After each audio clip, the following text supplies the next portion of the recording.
이 창세기 강해를 24번째 이제 이렇게 하나 6장으로 넘어왔습니다. 1장, 2장에 하나님의 창조, 그리고 3장에 이미 죄가 들어오죠.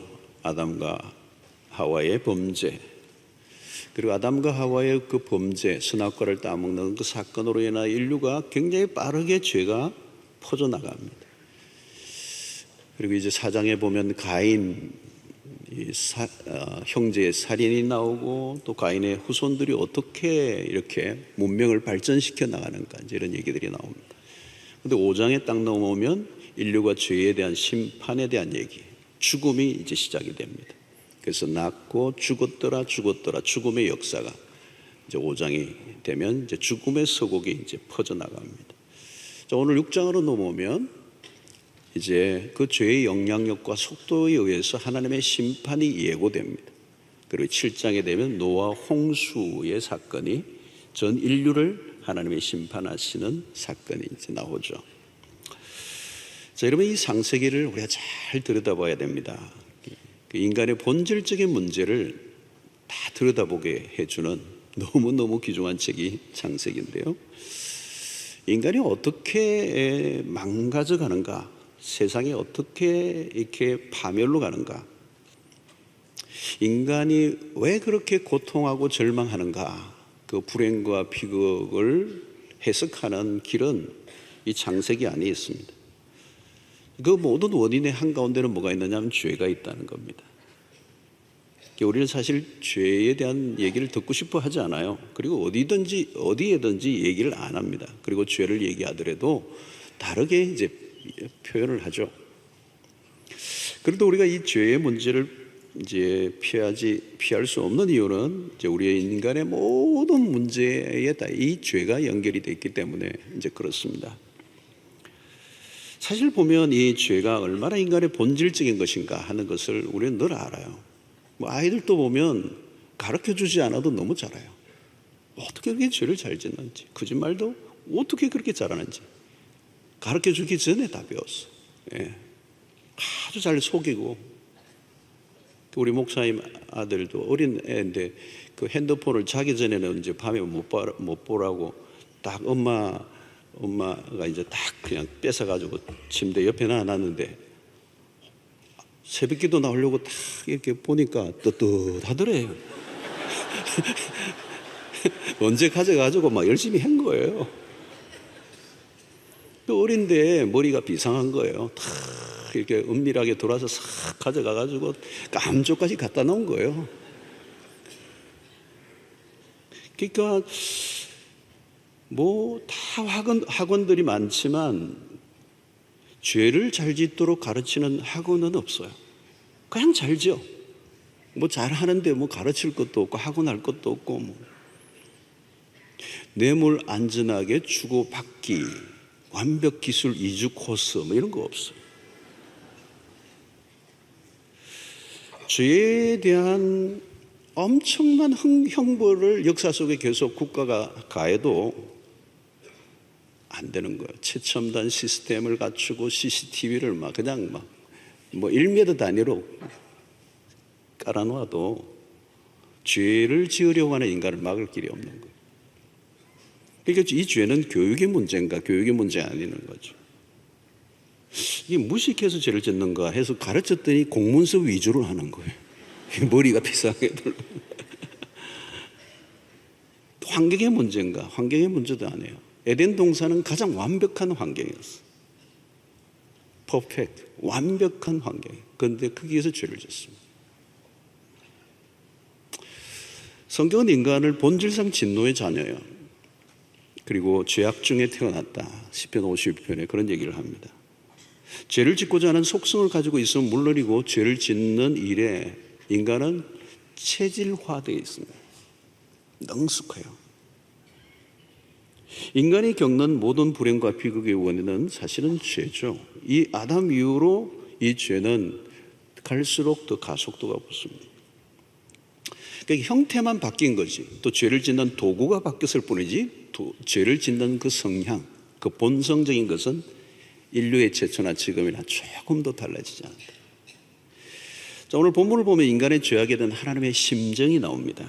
6절에 보면 땅 위에 사람 지으셨음을 한탄하사 마음에 근심하시고, 생소한 표현입니다. 하나님이 한탄하시고 후회하신다, 근심하신다. 민수기 23장 19절을 보면 하나님은 사람이 아니시니 거짓말을 하지 아니하시고 인생이 아니시니 후회가 없으시도다, 그런 말씀을 하셨어요. 이 성경과 성경은 사실 충돌되지 않거든요. 여기서 하나님이 한탄하신다, 근심하신다라는 표현은 하나님 뭔가 이렇게 부족함이 있고 하나님에게서 뭔가 미숙함이 있어서 이렇게 실수하고 후회하는 것 같이 보이는데, 사실은 이 본문의 본래의 의도는 뭔가 하면 하나님의 그 인간이, 당신이 지으신 인간의 그 죄로 인한 하나님의 아픔을 지금 표현하는 하나의 기술입니다. 하나님의 아픔, 그 죄에 대한 하나님의 분노와 아픔이 이제 이 표현 속에 이제 담겨 있다고 볼 수가 있습니다. 자, 이것은 뭐냐면 역사 앞에 하나님은 냉담하고 기계적으로 바라보시는, 그래서 죄를 지면 매몰차게 심판하고 끝내버리시는 하나님이 아니고 심판하실 수밖에 없는 인간의 상태에 대한 아파하시는 마음을 여기서 표현을 하고 있습니다. 자, 그래서 오늘 여기 심판을 작정하시는 내용은 7절에 나오는데요. 이르시되 내가 창조한 사람을 내가 지면에서 쓸어버리되 사람으로부터 가축과 기는 것과 공중의 새까지 거리하리라. 이는 내가 그것들을 지었음을 한탄함이니라 하시니라. 자, 무슨 말씀이 나오는데요? 내가 창조한 사람을 내가 지면에서 썰어버리되, 여기 무엇을 썰어버리겠다는 겁니까? 내가 창조한 사람을, 하나님이 당신의 형상대로 지었던 그 창조한 인간, 그 인간이 타락함으로 썰어버리겠다. 이 말은 심판할 수밖에 없는 상태로 치닫은 인간의 죄악상을 이야기하는 것입니다. 자, 그럼 구체적으로 몇 가지가 이제 어떤 모습인가를 보여주는데, 1, 2절을 보면 사람이 땅에 번성하기 시작할 때 그들에게서 딸들이 나니 하나님의 아들들이 사람의 딸들의 아름다움을 보고 자기들의 좋아하는 모든 여자를 아내로 삼는지라. 자, 7장에 일어날 홍수 심판에 대한 이유가 나오는데요. 심판을 불러 자초하는 그 전조들. 그래서 여기 보니까 사람이 땅 위에 번성하기 시작할 때, 여기 번성한다, 사람이 번성한다, 여러분 누가 이 생육하고 번성하게 하셨습니까? 하나님이 하셨습니다. 생육과 번성하는 것은 하나님의 축복이에요. 생육하고 번성하여 땅을 정복하라는 명령은 창조 명령인데, 이 축복을 저주로 바꿔놓았다는 거예요. 하나님의 목적을 위해 생육하고 번성해야 할 인간이 죄악의 번성함으로 바꿔놓았다는 겁니다. 그러니까 죄가 뭐냐면 순기능을 역기능으로 바꿔놓는 것입니다. 그러면 하나님은 그 모든 것을 본래의 상태로 돌려놓을 수밖에 없는 것이 심판이다 하는 것입니다. 여러분, 집안에서 뭘 버리잖아요. 집안에서 뭐를 버릴 때 버리는 물건은 뭐죠? 이 집안에 있어야 될 이유가 없는,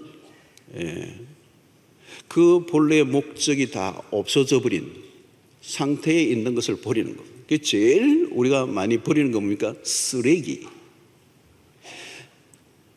쓰레기가 어떻게 빨리 많이 생기죠? 그 쓰레기를 왜 버리는 거죠? 있어야 될 이유가 하나도 없는 거예요.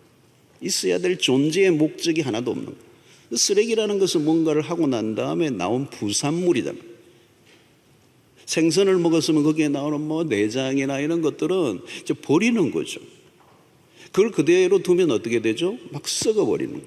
냄새가 나고 악취가 나고 막 그냥 거기서 균들이 막 터져 나오고 흘러 넘치면 집안이 엉망이 되어버려요. 그러니까 쓰레기란 뭐예요? 존재해야 될 목적이 하나도 없는 상태를 말하는 거예요. 여러분, 하나님의 창조에서 중요한 것은 그냥 하나님은 그냥 지으신 게 없고 창조의 목적이 있다는 거예요. 목적과 이유 없이 만드신 것이 하나도 없습니다. 그런데 그 목적과 이유가 상실되거나 조금이라도 더 나아질 기대를 가질 수 없을 때는 심판이 불가피하다는 거예요. 오늘도 마찬가지입니다. 창조하신 하나님의 목적을 놓치면 인간은 뭘 써가느냐 하면 죄의 역사를 써가는 거예요. 이 전도서에도 그걸 잘 표현해 주는데요. 인간이 하나님의 창조의 목적을 놓쳐버리면 허무가 오고요, 절망을 하고요. 그러니까 그 절망을 이기기 위해서 쾌락을 추구하고요. 결국은 죄악으로 빠져버리는 거예요. 그 모든 쾌락을 추구하는 이유도 결국은 뭔가 하면 내가 살아야 될 인생의 궁극적인 목적이 무엇인지를 모르니까 길을 잃어버린 상태에서 그런 삶을 살게 되는 거예요. 여러분, 우리가 예배가 참 중요한 이유는 예배 때마다 우리는 우리의 존재의 목적을 확인합니다. 교회의 존재의 목적이, 우리가 뭐 봉사도 하고 뭐 구제도 하고 선교도 하고 많은 걸 하지만 가장 중요한 것은 하나님을 예배하는 것, 하나님을 영화롭게 하는 것, 그의 영광을 위하여 창조된 자들 그러잖아요. 여기서 삐끗하면 이제 엉뚱하게 되는 것이죠. 자, 그런데 여러분, 우리가 잘 알듯이 정신분석학자로 유명한 원조죠, 프로이트, 그리고 공산주의를 만든 칼 막스, 그리고 이 진화론의 이론을 만든 찰스 다윈과 같은 사람, 이 세 명은 인류 역사에 하나님을 부정하도록 하는 일의 이론을 제공한 어마어마한 공을 세운 분이에요. 이들의 영향력을 받은 사람들이 하나님을 부정하는 일에 영향을 끼칩니다. 여러분, 하나님을 부정하는 곳에는 무엇이 따라붙는가 하면 인간의 죄에 대해서 부정한다는 겁니다. 그러니까 하나님을 부정하려고 하는 그 궁극적인 이유는 뭐냐면 죄를 부정하고 싶은 거예요. 하나님을 부정하면 죄라고 하는 기준 자체가 없어져 버리는 것입니다. 죄를 죄로 판단할 근거와 원인을 제거해 버리고 싶은 거예요.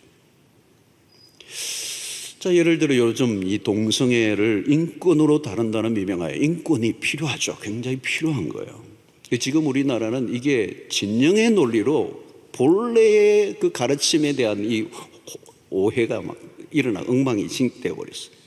인권을 다룬다는 미명하에 동성애 자체의 죄악성까지 말하지 못하도록 하는 세상의 문화 안에는 반하나님적인 사상의 흐름이 있는 거예요. 아예 죄를 죄로 규정하지 못하도록 만들어버려요. 죄를 죄라고 하지 못하도록 하는 이유가 무엇입니까? 자기가 하고 싶은 대로 하며 살아가고 싶은 욕망인, 이게 하나님을 제거해버리는 거예요. 공산주의 이론은 죄를 사회학적인 구조 속에서 설명하려고 합니다. 진화 생물학에서는 죄를 유전자의 문제로 책임을 돌려버리는 거예요. 유전자의 문제. 여러분, 인간은 그냥 죄를 짓지 않아요. 죄를 짓기 전에 죄에 대한 왜곡, 죄에 대한 합리화를 하는 거예요. 합리화. 그 다음에 마음 놓고 죄를 짓는 거예요. 그냥 죄를 짓지 않아요. 근데 사람들이 죄를 지을 때 기준을 다 없애버리고 죄를 짓지만 뭐가 우리 안에 있습니까? 양심이라는 게 있어요. 양심. 양심을 집에 두고 다닌다고 그러는데 양심이 어디 뗄 수가 있는 게 아니거든요. 근데 이 양심마저도 죄를 반복하여 지으면 그 기능이 점점 없어지면서 어느 날 그 기능이 마비가 돼버려요. 그게 화인맞은 양심이다 그러잖아요. 그러니까 양심이 없는 것과 똑같아요. 기능이 멈춰버려서. 그러면 어떻게 돼요? 자기가 짓는 죄를 죄인 줄로 전혀 모르게 된다는 거예요. 죄의 기준이 사라지고 죄가 왜곡을 시켜버리면 세상은 급속도로 끝을 향하여 가게 되는 거예요. 인간이 하나님의 선하신 목적에 의해 창조된 인간이 아니라면 인간은 자신의 행동에 책임을 져야 할 필요가 없어요. 그러면 어떻게 돼요? 동물 수준이 되고 마는 거예요. 사랑하는 성도 여러분은 우리 세상이 굉장히 무서운 세상으로 가고 있습니다. 그래서 하나님의 심판이 어떻게 임하는가를 지금 이렇게 계속 하는데, 이제 타락상을 지금 얘기하는 겁니다. 2절을 보십시오. 2절을 다시 보면 하나님의 아들들이 사람의 딸들의 아름다움을 보고 자기들이 좋아하는 모든 여자를 아내로 삼는지라. 이 죄악이 너무 타락이 이제 심화되고 하나님의 심판의 목전에서 일어나는 일을 지금 얘기하는데 그 중에 하나가 2절의 이 얘기예요. 이것도 이제 사실 해석하기 어려운 부분이긴 합니다. 그런데 이 하나님의 아들들에 대한 다양한 해석들이 있어서 좀 성경의 해석에 어려움이 있습니다. 그런데 일반적인 해석은 이 악한 계보인 가인의 후손들과 경건한 계보인 셋의 후손들이 서로 뒤섞여 결혼을 한 얘기를 하고 있는 거예요. 같이 결혼하면 안 돼. 하나님의 백성들과 그 경건한 백성과 이 세상의 악한 그런 가인의 계보와 이렇게 섞이면 안 된다는 거죠. 그러니까 이 말은 비정상적인 결혼 관계에 대한 심각성을 얘기하고 있습니다. 여기 보면 하나님의 아들들로 복수로 언급한 것은 집단성, 몇몇 사람이 아니라 그 시대의 흐름이었다. 집단적 흐름. 그러니까 타락이 광범위하게 퍼졌음을 얘기합니다. 하나님의 자녀들이 세상의 자녀들과 뒤섞여 버렸다는 것은 타락한 문화의 특성. 자, 여기 보면 하나님의 아들들이 사람들의 딸들의 아름다움을 보고 그 매력에 빠졌다. 아름다움을 보고 그것을 좋아했다는 겁니다. 자, 여러분, 결혼할 때 결혼의 상대를 아름다운 매력을 찾지 않는 사람이 있습니까? 나 그냥 매력이 전혀 없는 사람을 배우자로 삼겠다, 이런 분은 없으시죠? 야곱은 라헬을 보는 순간 그 아름다움에 빠져 7년을 수일같이 여기며 일하고 아내를 얻습니다. 여기 아름다움을 보고라는 말은 신앙적인 조건들보다 단순히 배우자를 찾는데 성적 대상으로만 보고 이루어진 결혼을 얘기하는 거예요. 결혼에 다른 기준이 다 없어버렸어요. 그냥 마음에 끌리는 성적인 매력에 끌려서 다른 기준이 다 무시되어져 버린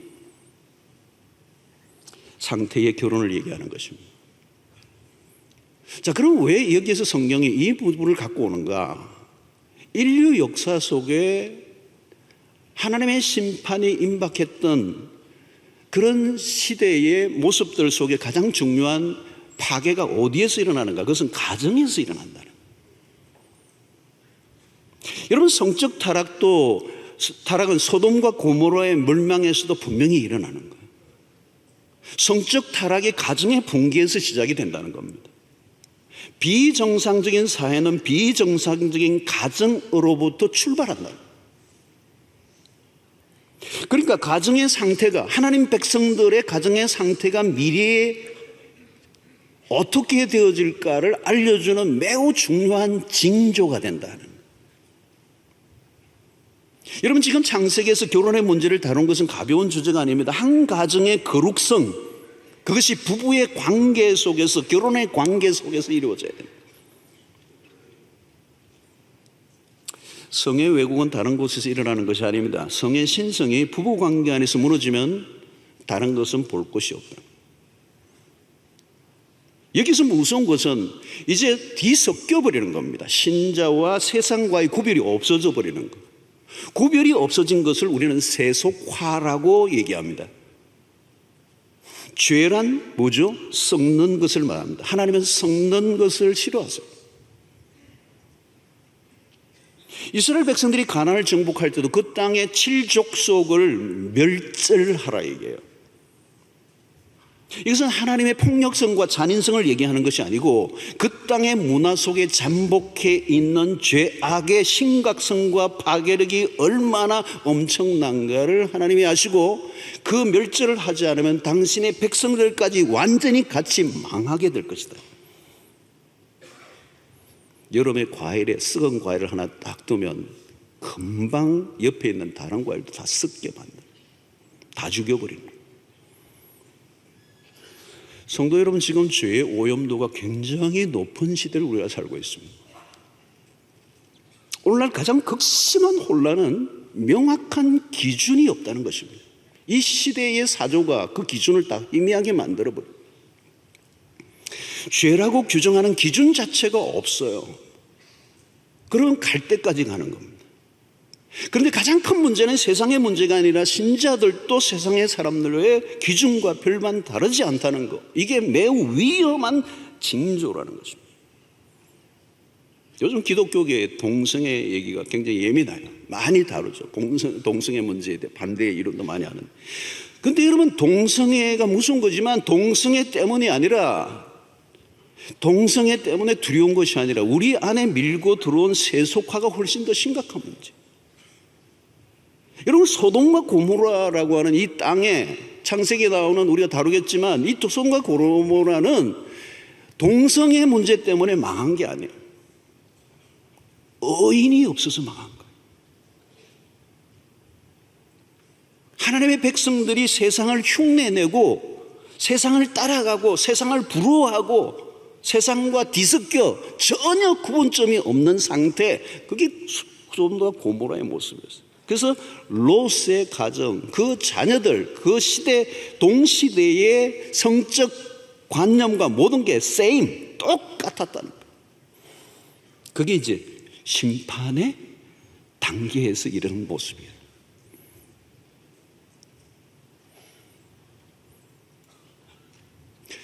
자, 여러분, 하나님의 백성이 아닌 사람과 비슷하고 똑같아 버리면 하나님으로서는 세상에 대해서 기대할 것이 아무것도 없는 거예요. 그러면 심판밖에 남는 게 없다. 그런 면에서 신자의 거룩성은 생명이고, 신자가 거룩을 이루면 그 시대는 끝이 난다. 자, 오늘 4절을 한번 볼까요? 당시 땅에는 네피림이 있었고 그 후에는 하나님의 아들들이 사람의 딸들에게로 들어와 자식을 낳았으니 그들은 용사라 고대의 명성 있는 사람들이었다. 이 부분도 굉장히 어려운 부분인데요, 쉽게 얘기하면 이 네피림은 용사들이고 고대 명성이 있는 사람이다. 여기에서 이 본문이 왜 왔느냐면, 이게 우리에게 풍기는 이미지가 뭐냐면 인간의 자랑. 자, 이것을 더 극대화한 게 창세기 11장의 바벨탑 사건입니다. 이제 거기까지 우리가 갈 겁니다. 이제 바벨탑 사건.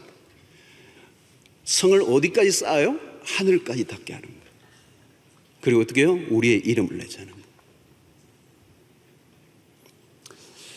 자, 여러분, 인간의 자랑의 이면에는 반드시 하나님에 대한 반역이 따라붙게 되어 있습니다.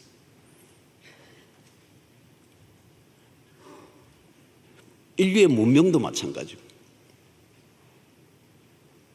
9.11 테러에 여러분, 뉴욕의 그 맨하탄의 그 건물은 미국의 자랑이지만 미국의 교만이기도 하죠. 그때 제가 미국에 있을 때인데요, 미국 사람들이 굉장히 크리스찬들이 회개를 많이 했어요. 그 회개하는, 막 같이 회개했어요.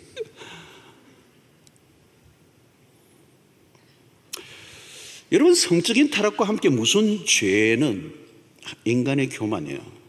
하나님이, 교만이 왜 무서운가 하면 하나님이 그게 없기 때문에. 여러분, 내가 교만한 순간요, 그 마음에는 하나님 없어요. 그러니까 하나님의 교만을 얼마나 무섭게 다룬지 모릅니다, 성경은. 야고보 4장 6절만 한번 볼까요? 그러나 더 큰 은혜를 주시다니 그러므로 일렀을 때 하나님이 교만한 자를 물리치시고, 이게 물리치시고는 굉장히 스트롱한 거, 그냥 대적하신다는 거, 없애버리신다는 거. 교만은 자기 숭배예요. 그리고 하나님을 대적하는 거죠. 자기 마음대로 살겠다는 것입니다. 여러분, 교만하면요, 남의 얘기 전혀 안 들어요. 세상 안으로 들어가면 교만의 경연장이죠. 누가 더 높냐는 것입니다. 끝없는 사다리를 올라가기 위해서 힘쓰죠. 그러면 내가 더 높이 올라가기 위해서는 올라가는 사람을 끌어내려야 돼요. 끌어내리고 올라가고, 죽고 죽이는, 자기 이름에 생명을 거는 거예요. 여러분, 죄 중에 죄가 교만이에요. 점점 더 교만해진다면 이제 끝이 곧 나겠구나. 여러분, 무서운 것은, 교만이 무서운 건 뭐냐면 경고의 음성을 듣지 못한다는 거예요. 스스로 망하는 것이 교만이에요. 자, 5절을 보실까요? 여호와께서 사람의 죄악이 세상에 가득함과 그의 마음으로 생각하는 모든 계획이 항상 악할 법임을 보시고, 자, 아담의 범죄 후 인류의 시작된 죄는 급속도로 퍼져나가죠. 너무 많이 파괴되어 회복이 전혀 불가능한 상태에 빠졌다는 겁니다. 여기 보면 인간의 마음의 생각과 모든 계획이 항상 악하다. 가끔 악한 게 아니고요, 항상 악하다. 이것은 인간의 속성을 얼마나 잘 얘기해 주는 것인지 모릅니다. 왜냐하면 우리의 마음 자체가 부패져 있다. 가끔 우리는 신문지상을 통해 끔찍한 범죄 사실을 경악합니다. 그러나 그것은 인간의 마음에 숨겨진 악의 지극히 작은, 아주 작은 표출에 불과합니다. 인간은 총체적으로 부패 상태입니다. 겉으로 보이는 행동보다 마음에서 나오는데 이 마음이 무서운 거예요. 항상 악을 생각합니다. 죄로 물든 인간은 모든 계획들이 악한 곳에서 나옵니다. 마치 중독성 오염물질을 땅에 묻어두었는데 세월이 흐르면서 조금씩 새어나와 땅을 다 황폐하게 만드는 것과 똑같은 것입니다. 성경이 강조하는 것은 실수로 무지해서 죄를 짓는 것을 말하지 않습니다. 매우 의도적이고 intentional, 교활하게 계획을 세워 죄를 짓는다는 것. 인간이 지을 죄에 대해서 상상을 하고 계획을 하는 거예요. 매우 치밀하고 계획적이다. 그래서 오늘 본문은 인간의 타락한 상태가 하나님의 심판을 불러올 수밖에 없음을 말씀하는데요. 여러분, 하나님이 그냥 심판하시겠습니까? 심판을 불러올 수밖에 없는 시점. 우선 악한 죄를 의도적으로 짓는 것, 죄를 짓는 일에 주저함이 없는 것. 여러분, 어떤 사람이요, 초범이다 얘기하잖아요. 초범이다, 그 죄를 초범이다. 그건 초범이 아니에요. 드러난 것이 초범이에요. 그리고 실정법에 의해서 들킨 게 초범이죠. 결코 초범이 아닙니다. 여러분, 우리가 형법으로 아니래도 우리가 어떤 죄가 드러났을 때 그 죄는 드러난 거지 초범은 아닙니다. 수도 없이 그런 죄를 짓고 또 짓고 살았어요. 마음으로 수없이 예행 연습을 하고 수없이 그것을 생각하고 수없이 잔잔한 죄들을 무수히 지으며 숙련된 그 결과로 나타납니다. 오늘 여기 인간의 모습이 또 하나 뭘까요? 죄를 지속적으로 짓는다는 거예요. 의도적으로 짓고 지속적으로 짓는다. 일시적으로 죄를 짓고 끝나는 게 아니에요. 대개는 별일이 없는 한 일평생 죄를 갈고 닦고 세련되게 은밀하게 지으며 또 지으며 살아갑니다. 오늘 추석 전에 제가 너무 죄에 대해서 너무 계속 디테일하게 하니까 여러분들 힘드시죠? 그래서 좀 들으셔야 돼요. 이게 우리를 살게 해요. 사실은 제대로 들으면. 인간의 욕망은 중간 지점이 없어요. 갈 때까지 간다니까요. 파멸에 이르게 달려간다. 죄성의 욕망의 불이 한번 붙으면 끄기 힘들어요. 그래서 죄가 한번 시작되면 그 강도는 자꾸 높아지는 거예요. 볼륨을 노리게 되고 빈도가 잦아지게 돼요.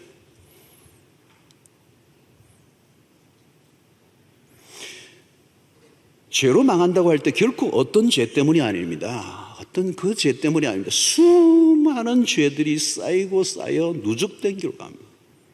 우리 어떤 개인의 고통도 마찬가지입니다. 우리의 삶의 어떤 비극도 어떤 끔찍한 사고도 어떤 우회적이고 돌발적인 사고가 아니라 자세히 들여다보면 수 없는 내 삶의 불순종이 축적되고 축적되어서 어느 날 그 사고가 터지는 거예요.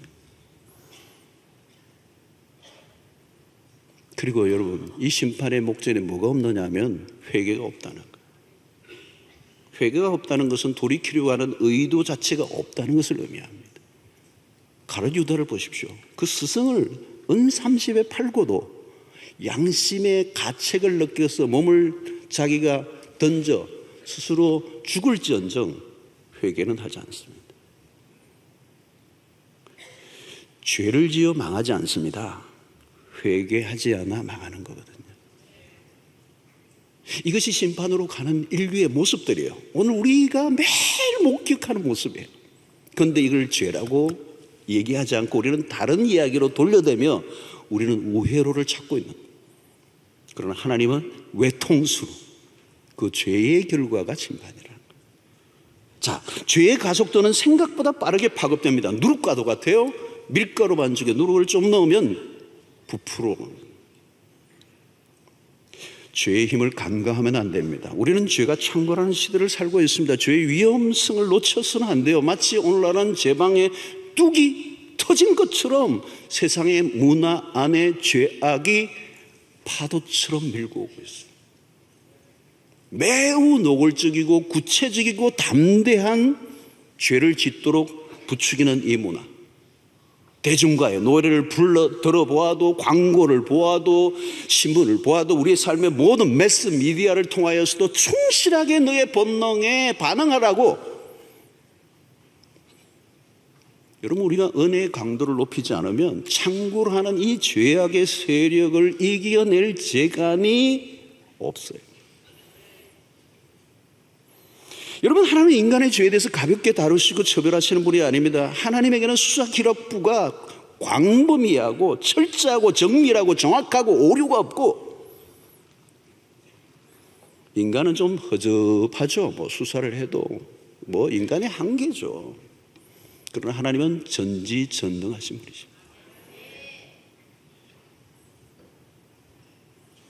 사사로운 자기 감정을 넣어 분노하시는 분이 아닙니다. 하나님의 판결은 완전 무결하십니다.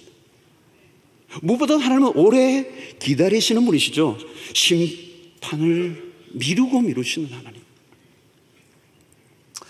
사실 여러분, 오늘도 우리가 여기까지 살아있는 것은 죄를 적게 지었기 때문에 살아있는 게 아니고 하나님이 참 많이 기다려주셔서, 기다리시는 하나님이에요. 자비를 베풀어 주시고, 어떤 데는 눈을 감아주시기도 하시고요, 어떤 데는 그냥 간접적으로 알아들었도록 사인을 하시기도 하고요, 어떤 데는 주일날 설교를 들으면서 너 제발 그만해 라고 하는 소리를 들려주시기도 하고, 주변의 사람을 통해서도 알려주고, 사건을 통하여 알려주시기도 하고, 내 곁에서 그냥 뭔가 사인을 하셔서 알려주시기도 하고, 간접적인 방식으로 얘기하시는, 돌아올 기회를 기다리고 계시는, 집을 나간 아들을 기다리시는 아버지, 탕자의 비유에서 우리는 얼마나 하나님이 자비로우신지. 그러나 여러분, 하나님은 오래 기다리시는 분인데 오해하지 마십시오. 하나님은 심판 날이 오면 심판하시는 분이십니다. 심판하지 않는다는 게 아니에요. 오래 기다리신다는, 그 때가 차면 심판하신다. 자, 죄악이 가능한 시대에도 오늘 놀라운 한 장면이, 오늘 이걸로 끝나버리면 정말 답답한데 8절이 나오는 거예요. 8절을 한번 보십시오. 그러나 노아는 여호와께 은혜를 입었더라. 성경에 말이죠, 기가 막힌 이 접속사, 이 그러나, 영어로 but, 이게 얼마나 기가 막힌 게 몰라요. 다 망하고 끝나버릴 수밖에 없는데 하나님은 그 속에서도 은혜를 허락하시는, 어두운 시대 하나님의 심판이 임하고 있는 때에도 하나님의 은혜가 있습니다. 그래서 6장 가운데서 이 8절은 아침 햇살처럼 영롱하게 빛나는, 하나님의 심판 가운데 자비를 베풀어 주시는 겁니다. 노아가 심판에서도 살아남을 수 있었던 이유는 하나님의 은혜가 있었어. 악한 시대에서도 하나님은 생명의 빛을 포기하지 않으세요. 노아는 어두운 시대에서도 하나님의 은혜의 빛줄기를 보았어. 여기 은혜를 입었다고 할 때 이 은혜는 히브리어 헨이라고 하는 단어인데요, 전체적인 이 뜻은 무엇의 눈에서 호의를 발견한다. 호의, 이 은혜가 호의라는 단어예요. 호의를 발견, 누구의 눈에서 호의를 발견하다. 다른 말로 좀 표현하면 노아는 하나님의 무엇 때문에 하나님의 눈에 띄었다, 이런 표현. 여러분, 왜 띄었을까요? 노아는 그 시대의 백성들과 다르게 살았던 거죠. 너 다르네? 어떻게 달랐죠? 그 답이 9절에 있어요. 이것이 노아의 족본이라. 노아는 의인이요 당대의 완전한 자라. 그는 하나님과 동행하였으며.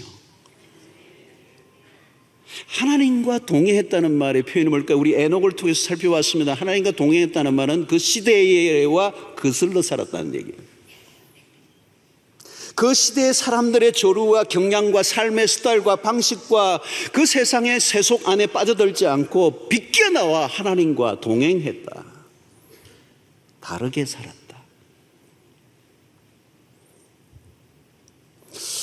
어떻게 그렇게 가능했을까요? 노아는 타락한 세상의 영향보다 더 하나님의 은혜에 이끌렸던 거죠.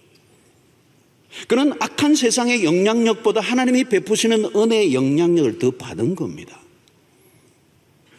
세상의 타락한 문화의 급류에 휩쓸려 가지 않았다는 것은 확실히 하나님의 은혜가 노아의 인생 가운데 있었기 때문에 그는 하나님의 은혜를 입었다라고 하는 표현을 쓰는 거예요.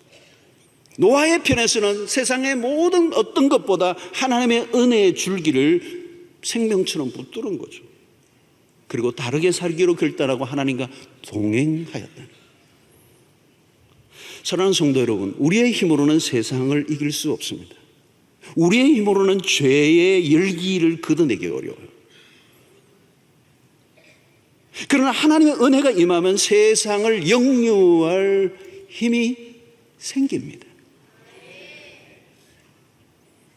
세상에 이 악이 매우 위협적이고 악은 기승을 부리죠. 지금도 죄의 영향력이 참으로 큽니다. 제가 우리 청년들을 제가 부임하고 육부 예배를 만들고 막 설교를 하다가 요즘은 좀 못하고 있는데, 제가 늘 청년들에게 마음이 가는 것은 세상의 죄의 열기가 얼마나 후끈하고 강렬한지, 뭐 신앙생활 한다 하다가도요, 한 방에 그냥 그 죄의 열기에 그냥 빨려 들어가요. 속수무책. 너무 안타까운 거예요. 그래서 이 은혜. 여러분, 우리가 죄인이기 때문에 죄를 지을 수밖에 없다고 자포자기하면 안 됩니다. 하나님의 은혜가 임하면 얼마든지 죄를 이기고도 남는 역사가 있다는 거예요. 여러분, 죄는 강렬하지만 우리가 은혜를 받고 나면요, 은혜의 힘이 있으면 죄는요 힘을 잃어요. 저는 널빤지와 송사리 얘기를 좋아해요. 널빤지는 아무리 커도 강물에 떠내려가요. 막 떠내려가요. 아무리 크면 안 떠내려갈 것 같은데 아무리 커도 소용없어요. 다 떠내려가요. 왜? 그 안에는 생명이 없어요. 그러나 송사리, 아주 작은데도 강물을 거슬러 올라옵니다. 뭐가 있기 때문에요? 생명이 있기 때문에.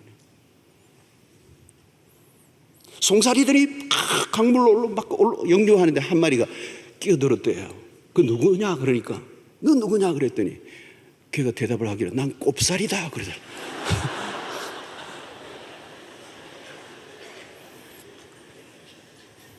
너무 분위기가 무거워가지고 제가 꼽사리 얘기를 했어요. 꼽사리든 송사리든 그 안에 생명이 있는 거예요.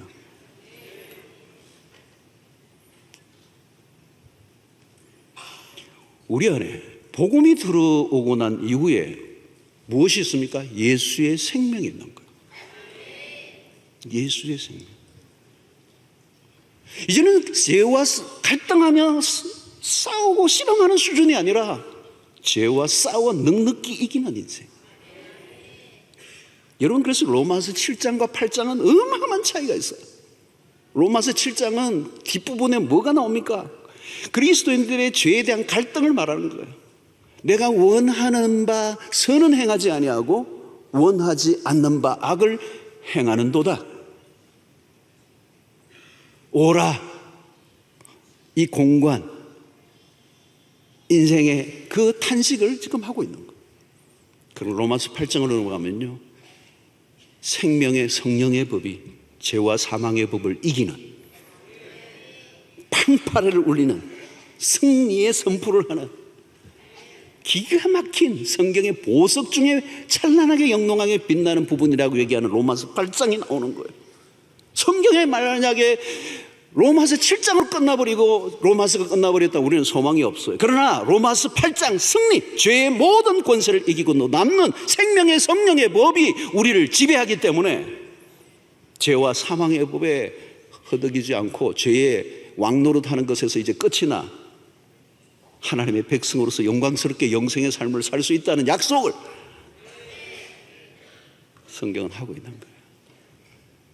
로마서 5장 21절을 보십시오. 이는 죄가 사망 안에서 왕노릇한 것 같이 은혜도 또한 이로 말미암아 왕노릇하여, 은혜가 왕노릇한대요. 우리 주 예수 그리스도로 말미암아 영생에 이르게 하려 함이니라. 이 말은 우리를 승리케 하실 거라는 거예요. 죄 때문에 망하고 끝날 것이 아니라 그 은혜가, 은혜의 힘이 왕노릇하여 우리를 영생의 길로 이끌어 주실 거라는 거예요. 할렐루야. 여러분, 우리가 은혜를 알기 전에는 죄가 왕노릇했어요. 대책 없어요. 대책 없어요. 이 세상 들어가 보세요. 대책이 있는가? 뭘로 대책이 있어요, 여러분? 무슨 재간으로 죄를 이겨요? 겉으로는 멋있고 겉으로는 포장이 되어 있는데 그 안에는 죄예요. 스스로 모순을 안고 살아갈 수밖에 없는 존재. 오라 나는 공고한 사람이로다. 이 사망의 몸에서 누가 나를 건져낼 것인가? 라고 하는 이 고백이 똑같은 거예요. 세상에 있는 사람들의 고백이죠. 여러분, 지금은 은혜의 시대입니다. 여러분, 은혜를 받기를 원하면요, 폭포수처럼 부어지는 수 있는 시대라는 은혜를. 지난 한 주간도요, 우리 이 영권 회복 집회 그냥 은혜가 넘치는 거예요. 우리는 금요 철야마다 은혜가 넘쳐요, 여러분. 우리끼리니까 하는 말이지 이런 은혜의 풍성한 시대가 어디 있어요, 여러분? 은혜를 받기를 원하면 은혜는 넘치는 겁니다. 여러분, 다르게 사는 힘은 우리에게서 나오지 않고요, 하나님의 은혜인 거예요, 은혜. 하나님의 은혜가 주어지면 죄를 짓지 않으려고 애를 쓰는 것이 아니라 은혜가 넘쳐 흘러서 죄는 흔적이 없어요. 죄의 세력이 그렇게 큰 줄 알았는데 죄 속에 살아갈 때는 그 죄의 힘에 허덕이며 꼼짝 못하며 허덕이며 그냥 그게 날마다 실패를 했는데 은혜를 알고 보니 아무것도 아니에요. 그게 갈보리 언덕에서 죽으신 그리스도의 십자가를 통해 내 죄의 흉측함을 한번 제대로 본 사람이라면 죄를 바라보는 태도가 달라질 수밖에 없습니다. 죄에 대해서 진저리가 나는 거예요. 구토한 것을 보고 싶지 않잖아요. 이전에는 죄가 좋아 보였던 거죠. 근데 내가 구원 얻고 예수 그리스도의 보혈의 능력과 은혜를 깨닫고 나니 그 죄는 구토한 거. 다시 돌아가고 싶지 않은 거죠. 십자가의 은혜가 우리를 바꾸어 놓은 것입니다. 그리스도의 십자가는 우리를 이미 거룩하게 하셨습니다. 이제 흰옷 입고 살아가는 사람들은요, 조금만 뭐가 묻어도요 금방 티가 나고 그걸 세탁하고 싶어 해요. 그러나 그냥 때가 묻어가지고 그냥 드득드득 들어온 옷을 입고 있는 사람은 묻었는지 안 묻었는지 알 길도 없어요. 그러면서 끝나는 겁니다. 그러나 하나님 백성들은 우리의 죄가를 조그만한 것이 또 용납하지 않는 회개의 삶을, 그래서 회개는 아무나 하는 것이 아니라 거룩한 삶을 추구하며 살아가는 사람들이 회개하게 돼 있어요. 성도 여러분, 마지막 시대입니다. 거룩의 삶을 사는, 거룩을 추구하는 사람들은 더욱더 거룩한 길로 가고, 타락한 인간은 더더 타락의 길로 달려가는 이 마지막 시대예요. 그 마지막 시대에 오늘 이 노아도 그 마지막 시대의 끝지점에 하나님의 눈에 띄었어요. 노아처럼 하나님의 은혜를 구하고 다른 길을 걸어감으로 하나님의 눈에 띄어 구원에 이르는, 마지막까지 끝까지 승리하는, 이 죄와 싸워 승리하는 하나님의 백성들 되기를 축원합니다. 하나님 감사합니다. 우리에게 주신 말씀을 기억하고 오늘 시대 우리에게 주시는 하늘의 음성을 듣고 이 말씀대로 사는 은혜를 허락해 주시기 원하오며 예수님의 이름으로 기도하옵나이다. 아멘.